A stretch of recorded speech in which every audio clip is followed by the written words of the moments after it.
Welcome back to Living Dayton, everyone. Taking care of your heart and preventing strokes starts right here in the kitchen. Food is medicine. Yes. And here to share some heart-healthy recipes, we have Beth Langfels from the American Heart Association and stroke survivor Athena Bocage. So welcome, ladies. Hi, ladies. How are you? Welcome. And of course, we've got Scott. He's still hanging out. He's going to help us today. He's going to help us. This is great. So what are we cooking up today? Okay, for our soup, it's a chicken broth and mustard greens with tomatoes, and we're going to go ahead and start adding everything to the broth. We have carrots in there already; those have been cooking. Okay, so first thing is the mustard greens. Am I doing a good job? And You're doing this really has to actually cook for about 10 minutes so everything's tender. So let's go ahead and put those in first. Next are the tomatoes. Oh, this pressure. A lot of pressure for you. Now, does this have this book, the recipe book we're talking about? It has different recipes for low cholesterol and low fat. Generally, this book comes out every May, and there's familiar recipes in there that are just made healthier. There's things like macaroni and cheese, bread pudding, things like that. Really great. The next thing we have is the ham, and this is a lower sodium, lower fat ham. That's good. You know, I'm reading 50 Shades of Gravy, and it has the same. That's interesting. Yeah, okay, it's now really watch good. this next cutting over the onions because it has a tablespoon on there. We don't want to spill. Right, the green onions right there are next. Golly.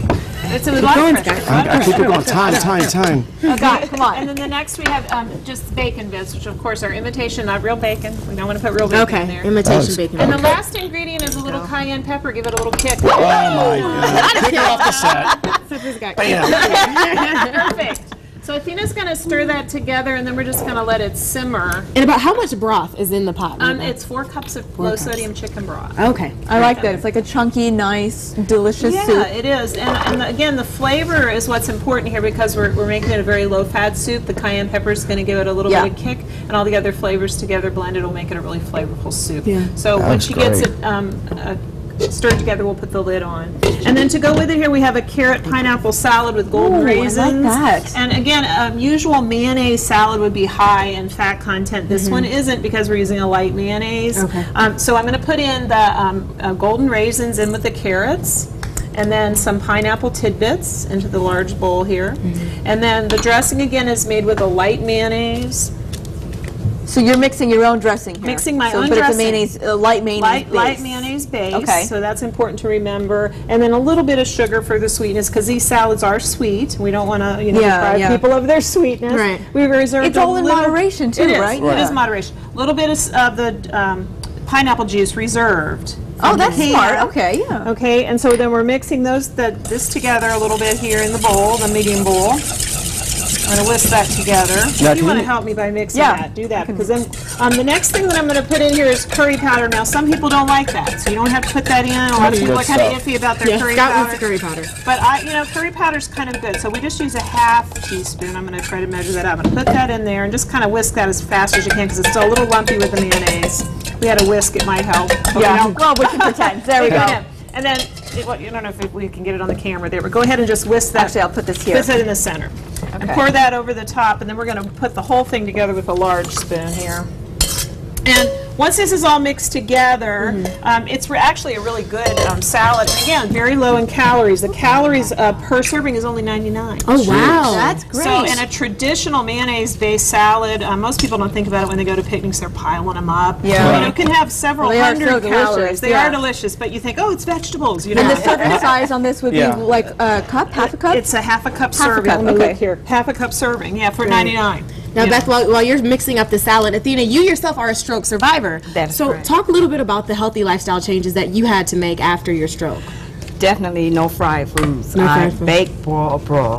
Yeah? The 3 B's. Bake, broil, broil. Bake, broil, boil. Got it. And oatmeal. That was my favorite meal. After I first had my stroke, I was eating oatmeal twice a day and something baked, whether it was chicken or fish. Fish is my favorite because it has the omega-3s, which is good for cholesterol.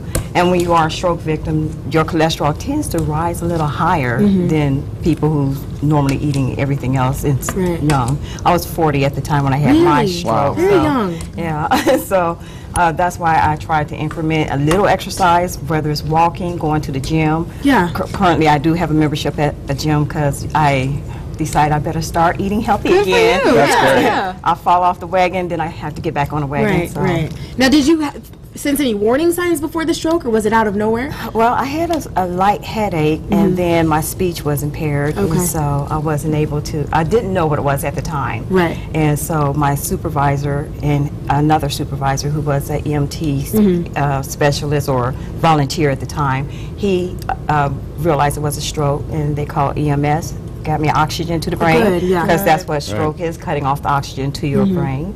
And got me to Miami Valley Hospital, and next thing you know, I was back to myself. Back to yourself. They recognize the signs of a stroke. That's very good. We had some of those up earlier.